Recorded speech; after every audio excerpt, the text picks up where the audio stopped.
በአማራ ክልል በአገዛዙ ጦርና በፋኖ ኃይሎች መካከል የሚደረገው ውጊያ ተጠናክሮ ቀጥሏል። የአማራ ፋኖ ብሔራዊ ኃይል አፋባሃ ከፍተኛ አመራር አርበኛ ዘመነ ካሴ የአማራ ሕዝብ ጥያቄውን በሰላማዊ መንገድ አቅርቦ በአገዛዙ ጮኸታም ተብሎ ጦር የተላከበት በመሆኑ ቁጭ ብዬ አልሞትም በሚል ለህልውናው እየታገለ ያለ ሕዝብ ነው ሲሉ ተናገሩ። ዘመነ ካሴ ጦርነት ይቆም ሰላም ይስፈን አገዛዝ ያብቃ በሚል በአብሮነት ኢትዮጵያና በተለያዩ ሚዲያዎች በተዘጋጀ የበይነ መረብ ትዕይንተ ህዝብ ንግግር ባደረገበት ወቅት በርካታ ጉዳዮችን በማንሳት መልእክት አስተላልፏል። የተቃውሞው ትዕይንተ ህዝቡንና አጠቃላይ የተላለፉ መልእክቶችንና መረጃዎችን ይዘናል የምትሰሙት ይሆናል። ከአዲስ አበባ አነጋጋሪ መረጃ ተሰምቷል። ጥቃቅንና አነስተኛ ሱቅ ያላቸው የአዲስ አበባ ነዋሪዎች ደባል እንዲፈልጉ ተነግሯቸዋል። ከሰሞኑ ከሚወጡ አንዳንድ ደንቦችና ህጎች መካከል ምን ታስቦ ይሆን የሚያስብሉት ብዙዎቹ ናቸው። ለምሳሌ ስስ ፌስታል ይዞ የተገኘ ከ2000 ብር እስከ 5000 ብር መቅጣትና ቆሻሻ ውሃ የደፋን በ100,000 ብሮች መቅጣት ይገኙበታል። ሌላው ግን ጥቃቅንና አነስተኛ ሱቅ ያላቸው የአዲስ አበባ ነዋሪዎች ደባል እንዲፈልጉ መነገሩ አነጋጋሪ ሆኗል። እንመለከተዋለን። የምክትል ጠቅላይ ሚኒስትሩ የአቶ ተመስገን ጥሩነህና የባህር ዳሩ ጉዳይ ያነጋገረ ነው። ከቀናት በፊት በጎንደር ከተማ ከባድ አጣብቂኝ ውስጥ ገብተው የነበሩት ምክትል ጠቅላይ ሚኒስትር ተመስገን ጥሩነህ ባህር ዳር ላይም ያልተጠበቀ ነገር አድርገዋል። በአማራ ክልል በፋኖና በመከላከያ መካከል የቀጠለውን ውጊያ ተከትሎ በተደጋጋሚ የከተማ ውስጥ ውጊያ ከተካሄደባቸው አካባቢዎች ውስጥ ጎንደር ተጠቃሽ ስትሆን በከተማይቱ ከቀናት በፊት በአየር ማረፊያውና በከተማው መግቢያ አካባቢ በነበረው ውጊያ ምክትል ጠቅላይ ሚኒስትር ተመስገን ጥሩነህና አረጋ ከበደ ለሰዓታት ከከተማው መውጣት ሳይችሉ መቅረታቸው አነጋጋሪ ሆኖ ነበር። ሆኖም ከክስተቱ በኋላ አቶ ተመስገን ሪፐብሊካን ጋርድ እያጀባቸው በከተማዋ የፋሲል ግንብን ሲጎበኙ የሚያሳይ ምስል በማሳየት ጎንደር ሰላም ናት የሚል መልእክት ለማስተላለፍ ሞክረዋል። ምክትል ጠቅላይ ሚኒስትሩ ባህር ዳር ላይም ያልተጠበቀ ክስተት አጋጥሟቸዋል። እንመለከተዋለን። ትናንት ምሽት በሚዲያው ከባድ ፍልሚያ ታይቷል። በኢትዮጵያ ፖለቲካ ውስጥ ለዓመታት የቆዩ ፖለቲከኞችና በትጥቅ ትግል ውስጥ ያሉ አመራሮች ሳይቀሩ በበይነ መረብ በነበራቸው ስብስብ ከመንግስት ጋር የሐሳብ ፍልሚያን አድርገዋል። ከዘመነ ካሴ እስከ ስብሃት ነጋ ከጀዋር መሐመድ እስከ ልደቱ አያሌው በተሳተፉበትና ጦርነት ይቁም አገዛዝ ይብቃ ሰላም ይምጣ የተባለው ፕሮግራም ስርጭትን ተከትሎ በመንግስት አመራሮች በኩል ደግሞ ሌሎች ጠንከር ያሉ ምላሾች ሲሰጡ ማምሽተዋል። ዝርዝሩን ይዘናል፣ በሰዓቱ ይደመጣል። ሰላም ጤና ይስጥልን። በመላው የዓለም ክፍል የምትገኙ ክቡራትና ክቡራን የኢትዮስ ሚዲያ ቤተሰቦች እንደምን ቆያችሁ? እነሆ ከተለያዩ ታማኝ መረጃ ምንጮች የደረሱንን አዳዲስ መረጃዎች ይዘን ቀርበናል። ለቻናላችን አዲስ የሆናችሁ ካላችሁ ሰብስክራይብ አድርጉ፣ ቪዲዮውንም ላይክና ሼር በማድረግ ጀምሩ። በቀጥታ ወደ መረጃዎቹ አለፍን። እስከ መጨረሻው ተከታተሉን። የምሽቱ ከባድ ፍልሚያ እያነጋገረ ነው። ጀዋር፣ ስብሃት ነጋ፣ ዶክተር ለገሰ ቱሉ መንግስትን በትጥቅም ከትጥቅ ውጭም የሚቃወሙና የሚታገሉ አካላት ተሰባስበው የበይነ መረብ ዘመቻን አካሂደዋል። ይኸው ዘመቻ ከአርበኛ ዘመነ ካሴ እስከ አቶ ስብሃት ነጋ ከጀዋር መሐመድ ነፍጥ አንግቶ እስከሚዋጋው የኦሮሞ ነጻነት ሰራዊት ተወካይ ድረስ እንደዚሁም እስከ አቶ ገዱ አንዳርጋቸውና አቶ ልደቱ አያሌውን ያቀፈ ዘመቻ ነበር። ዶክተር ደብረጽዮን ገብረ ሚካኤልና አቶ እስክንድር ነጋ የዚሁ ፕሮግራም አካል እንዲሆኑ ተነግሯቸው ነበር። ነገር ግን አሳማኝ ባልሆነ ሁኔታ በፕሮግራሙ ላይ አልተሳተፉም የሚል ወቀሳ ተሰንዝሮባቸዋል። ፕሮግራሙ ጦርነት ይቁም አገዛዝ ይብቃ ሰላም ይምጣ ታላቅ የተቃውሞ የኢንተርኔት ትዕይንተ ህዝብ በሚል ለቀናት ሲተዋወቅ የነበረ ፕሮግራም ነው። መንግስት ጉዳዩን ከመነሻው በትኩረት ሲከታተል የቆየ ይመስላል። በዚህ ሂደት ውስጥም መንግስት ፕሮግራሙ ሲጀመር ዩቲዩብ በሀገር ውስጥ እንዳይተላለፍ አደረገ። ሌሎች የኢንተርኔት መተግበሪያዎችም ፍጥነታቸው እንዲቀንስ ተደርጓል በሚል በአዘጋጆቹ በኩል ወቀሳዎች ሲሰነዘሩበትም ታይቷል። ጦርነት ይቁም የሚልን ሐሳብ እንዴት መንግስት ይፈራል በሚልም ጠንከር ያሉ የማህበራዊ ሚዲያ ትችቶችም በየአቅጣጫው የተሰነዘሩበት ሁኔታ ታይቷል። በወቅቱ የዩቲዩብ መቋረጥን ወይም የኢንተርኔት ፍጥነት መቀነስን በተመለከተ እስካሁን ባለው ሁኔታ በመንግስት በኩል የተባለ ምንም ነገር የለም። በሌላ አቅጣጫ ደግሞ በሐሳብም በግብርም አንድ ያልሆኑ ሰዎች እንዴት አንዱ ነው ብቅ አሉ በማለት ከጀዋር እስከ አቶ ስብሃትና ዘመነ ካሴ ድረስ የተፈጠረውን ስብስብ የጠየቁም ሰዎች አልጠፉም። ጦርነት ይቁም ለማለት የግድ የፖለቲካ ልዩነት ላይ ቆሞ መነጋገር አያስፈልገውም ሲሉ ምላሻቸውን እየሰጡም አሉ። ኢትዮጵያ ውስጥ ስርዓት ለማፍረስ አንድ መሆን ከስርዓት መውደቅ በኋላ ደግሞ እርስ በርስ መፋለም ያለ ታሪክ በመሆኑ በመንግስትም በተቃዋሚውም ጠላት ነው ያሉትን ታሳቢ አድርጎ ጎራ ለይቶ መሰባሰብ የነበረ ነው የሚሉም አልጠፉም። ጀዋር መሐመድ በውይይቱ ወቅት በስብስቡ ውስጥ ልዩነት መኖሩ በዚህ አቅጣጫ ላለው ትግል መለያየት ምክንያት አይሆንም ሲል ተናግሯል። የኦሮሞ ነጻነት ሰራዊትን የወከለው ሰውም ተመሳሳይ ሐሳብን ሲያንጸባርቁ ተሰምተዋል። አቶ ገዱ መንግስት እያደረሰ ነው ባሉት ጭቆና ላይ ሙሉ ትኩረታቸውን አድርገው ታይተዋል። ኢትዮጵያ ውስጥ ገብቼ የፖለቲካ ትግሌን ላካሂድ ብለው በመንግስት በኩል ክልከላ የደረሰባቸው መሆኑን የተናገሩት አንጋፋው ፖለቲከኛ አቶ ልደቱ አያሌው ከዚሁ ፕሮግራም አዘጋጆች ውስጥ ሰፊውን ድርሻ የሚወስዱ መሆኑ ታውቋል። የምሽቱ የኢንተርኔት የሐሳብ ፍልሚያ ከባድ ትንቅንቅ የታየበት ነበር።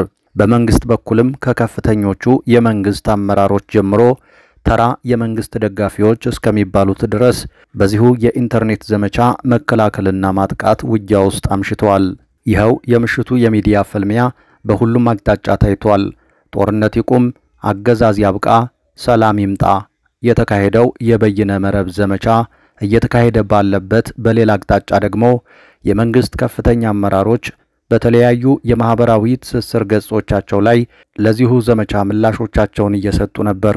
የኢፌድሪ የመንግስት ኮሙኒኬሽን አገልግሎት ሚኒስትሩ ዶክተር ለገሰ ቱሉ፣ የኢትዮጵያ መገናኛ ብዙሃን ባለስልጣን ምክትል ዋና ዳይሬክተር ዮናታን ተስፋዬ፣ አቶ ግርማ ሰይፉና ሌሎቹም ይኸው የኢንተርኔት ዝግጅት እየተሰራጨ ባለበትና ከዛ በኋላ ባሉት የሰዓታት ልዩነቶች ውስጥ ምላሽ የሰጡ ናቸው። ጎበዝ እየተሳሰብን እንጂ ያሉት ዶክተር ለገሰ ቱሉ በዚሁ የፌስቡክ ልጥፋቸውም ዛሬ 13 ሰዎች በድር ላይ ተሰባስበው በመድረ በዳ ሲዶልቱ ዋሉ የሚል ወሬ ሰማን። ስለምን ዶለቱ ብለን ጠየቅን። ስለ ሽግግር መንግስት የሚል ምላሽ ተሰጠን። ለ10 ዓመታት እንዴት ነው ስለ ሽግግር መንግስት እያወሩ የሚዘልቁት? የሞኝ ዘፈኑ ሁሌ አበባዮሽ ነው አሉ ሲሉም የስላቅ ሐሳባቸውን አስፍረው ታይተዋል። ዶክተር ለገሰ አክለውም ሽግግር መንግስት የሚሉት ሌላ ሐሳብ የላቸውም እንዴ ብለን ስንጠይቅ ለካንስ ከሰሞኑ በጠቅላይ ሚኒስትሩ ሐሳቦች ህዝቡ እንዳይመሰጥ የማወናበጃ መንገድ መፈለጊያ ናት። የሆነሶንና መሳሪያ ታጥቀው ጫካ ገብተው ንጹሃንን ሲያንገላቱ የሚወሉ ሰዎች ሰላም ይስፈን ሲሉ ከመስማት በላይ የክፍለ ዘመኑ ታላቅ ፌዝ ይገኝ ሆን ሲሉ ጠይቀዋል። የዚሁ የምሽቱ የኢንተርኔት ዝግጅት አካል የነበረው ፖለቲከኛው ጀዋር መሐመድም ለዶክተር ለገሰ ቱሉ የፌስቡክ ልጥፍ እሱም አዲስ ልጥፍ በማጋራት ሌላ ምላሽ የሰጠበት ሁኔታ ታይቷል። ጀዋር በዚህ ለዶክተር ለገሰ ቱሉ በሰጠው ምላሽም ጋሽ ለጌ ደናደሩ ልክ የዛሬ 8 ዓመት እዛው አሁን እርሶ ያሉበት የቃል አቀባይነት ቦታ ላይ የነበረው ሰውም ይችኑ እርሶ ያሏትን አነጋገር ሲደጋግም ነበር። መንግስት የሾላ ፍሬ አይደለም በድንጋይ የሚወርደው እያለ ሲፎክር ዱብ አድርገን ጉድ ሰራ ነው። ትዝ ይለዎታል? ለመሆኑ ያኔ እርሶ የት ነበሩ ሲልም ጠይቋል። በመንግስት አቅጣጫ የኢትዮጵያ መገናኛ ብዙሃን ምክትል ዋና ዳይሬክተር አቶ ዮናታን ተስፋዬ የዚሁ የምሽቱ የሚዲያ ግብግብ አካል ነበሩ። መላ የጠፋቸው መለኞች በሚል ርዕስ ነበር ይህንኑን የምሽቱን የሚዲያ ጦርነት የተቀላቀሉት። አቶ ዮናታን በዚሁ ሐሳባቸውም በአንድ ሀገር ውስጥ ኃይል የመጠቀም ስልጣን ያለው መንግስት ብቻ ነው። ከመንግስት ውጪ የትኛውንም ዓላማ ለማስፈጸም ኃይል ለመጠቀም የሚሞክሩ አካላት በሚኖሩበት ወቅት ህጋዊ ኃይል የመጠቀም ስልጣን ያለው መንግስት ህጋዊ ኃይሉን ተጠቅሞ ህግና ስርዓት የማስከበር ግዴታውን መወጣት ይኖርበታል። ይህ በእንዲህ እንዳለ የአማራ ፋኖ ብሔራዊ ኃይል አፋብኃ ከፍተኛ አመራር አርበኛ ዘመነ ካሴ የአማራ ህዝብ ጥያቄውን በሰላማዊ መንገድ አቅርቦ ባገዛዙ ጩኸታም ተብሎ ጦር የተላከበት በመሆኑ ቁጭ ብያልሞትም በሚል ለህልውናው እየታገለ ያለ ህዝብ ነው ሲሉ ተናግረዋል። ዘመነ ካሴ ጦርነት ይቆም፣ ሰላም ይስፈን፣ አገዛዝ ያብቃ በሚል በአብሮነት ኢትዮጵያና ሪዮት ሚዲያ በተዘጋጀ የበይነ መረብ ትዕይንተ ህዝብ ላይ ንግግር ባደረገበት ወቅት ነው የአማራ ህዝብ ለሰላም ቀናይነቱን ማሳየቱን ያስታወሰው። የአማራ ህዝብ ጥያቄ መልስ እንዲያገኝ ህዝቡ በሰላማዊ መንገድ ሞክሯል። አብይ አህመድ የሰጠው መልስ ግን እናንተ ጩኸታሞች የሚል ነበር ያለው አርበኛ ዘመነ ካሴ ህዝቡን በአደባባይ በተደጋጋሚ ከመዝለፍ ባለፈ ጠመንጃህን ብቻ ሳይሆን ቀበቶህንም አስፈትቼ አንበረክክሃለሁ ተብሎ ጦርነት ታውጆበት ነበር ብሏል። ዘመነ ጨምሮም በአማራ ክልል በአገዛዙ ጦርና በፋኖ መካከል የሚደረገው ጦርነትን በተመለከተ ሲናገር ህዝቡ በሰላም ለጠየቀው ጥያቄ የነ አብይ አህመድ መልስ ጦርነት ሆነም ቁጭ ብያል ሞትም ያለ ህዝብ ደግሞ ለህልውናው እየታገለ ይገኛል። አማራ ወደዚህ ትግል የገባው የሰላም መንገዶች ሁሉ ተዘግተውበት ነው ብሏል። አርበኛ ዘመነ ካሴ የአማራ ህዝብ አዲስ አበባ ገብቶ እንዳይታከምና በተለያዩ ክልሎች በሀገሩ እንዳይኖር የተፈጸመበትን በደል በንግግሩ አንስቷል። የአማራ ህዝብ የተገደለውና የተፈናቀለው በአብይ አህመድ፣ ሽመልስ አብዲሳ፣ አሻድሊ ሐሰንና መሰሎቻቸው መሆኑን በግልጽ አስታውቋል። ግፍ ይቁም ሰላም ይምጣ የሚለውን አጀንዳ የአማራ ህዝብ ገና ከማለዳው ሲጠይቀው የነበረ አጀንዳ ነው ያለው ዘመነ ካሴ የአማራ ህዝብ ተገዶ የገባበትን ጦርነት እያደረገ ያለው ሰላምን ለማምጣት ነው። ሰላም ስትራቴጂካዊ ግባችን ነው በማለትም ተናግሯል። በሌላ መረጃ ከአዲስ አበባ ጉድ የተባለ ዜና ተሰምቷል። ጥቃቅንና አነስተኛ ሱቅ ያላቸው የአዲስ አበባ ነዋሪዎች ደባል እንዲፈልጉ ተነግሯቸዋል። ከሰሞኑ ከሚወጡ አንዳንድ ደንቦችና ህጎች መሃል ምን ታስቦ ይሆን የሚያስብሉት ብዙዎቹ ናቸው። ለምሳሌ ስስ ፌስታል ይዞ የተገኘ ከ2000 ብር እስከ 5000 ብር መቅጣትና ቆሻሻ ውሃ የደፋን በ100,000 ብሮች መቅጣት ይገኙበታል። ሚዲያችን አሁን የደረሰው መረጃ ደግሞ እንደሚያሳየው በመዲናዋ በጥቃቅንና አነስተኛ ሱቅ ስራ ላይ ተሰማርተው የሚገኙ ዜጎች ደባል እንዲፈልጉ እየተነገራቸው ነው። ከየቀበሌው የተወጣጡ ኃላፊዎች በየሱቁ እየዞሩ ከመንግስት የተሰጡ ማንኛቸውም የመንገድ ዳር ተርታ ሱቆች ደባል ሰራተኛ እንዲያስገቡ ተነግሯቸዋል።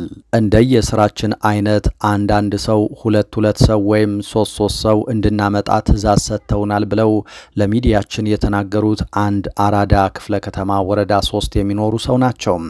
አክለውም እንደ ቡና ጠጡ፣ ልብስ ስፌት፣ ሸቀጣ ሸቀጥና ተመሳሳይ ስራ የሚሰሩ ሱቆች ይህን በአስቸኳይ እንዲተገብሩ ተነግሯቸዋል።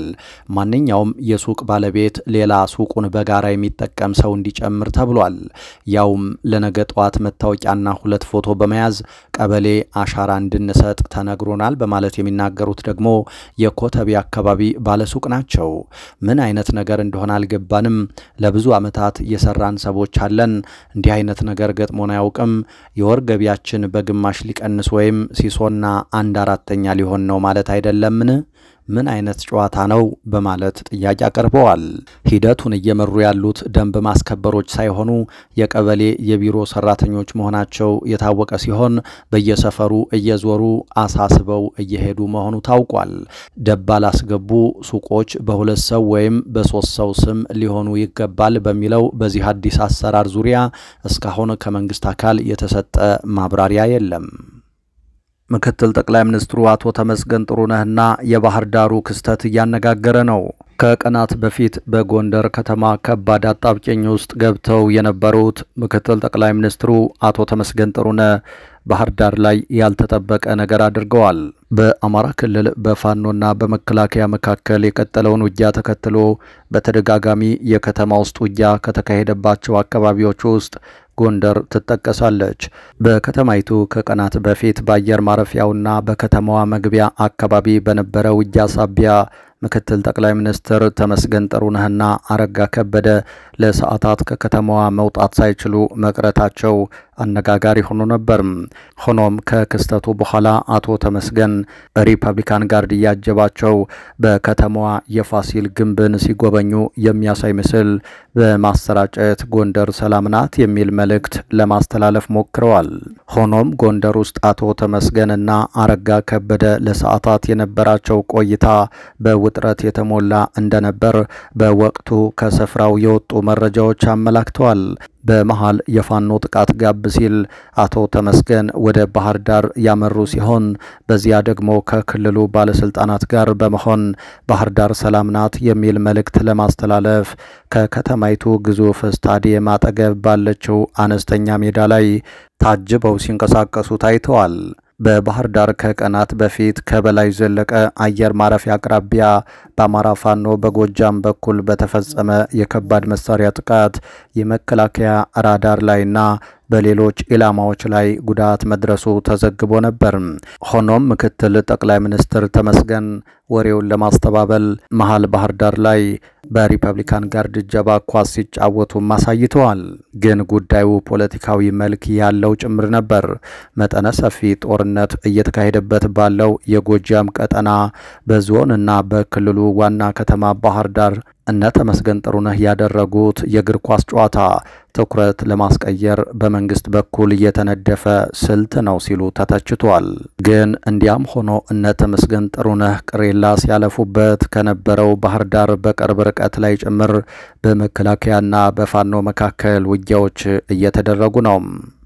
የተወደዳችሁ አድማጭ ተመልካቾቻችን ከተለያዩ ታማኝ መረጃ ምንጮች የደረሱን አዳዲስ መረጃዎች እነዚህ ነበሩ። ከቆይታ በኋላ በሌሎች መረጃዎች ድጋሜ እንገናኛለን። እስከዛው በያላችሁበት ሰላም ጊዜ ተመኘን።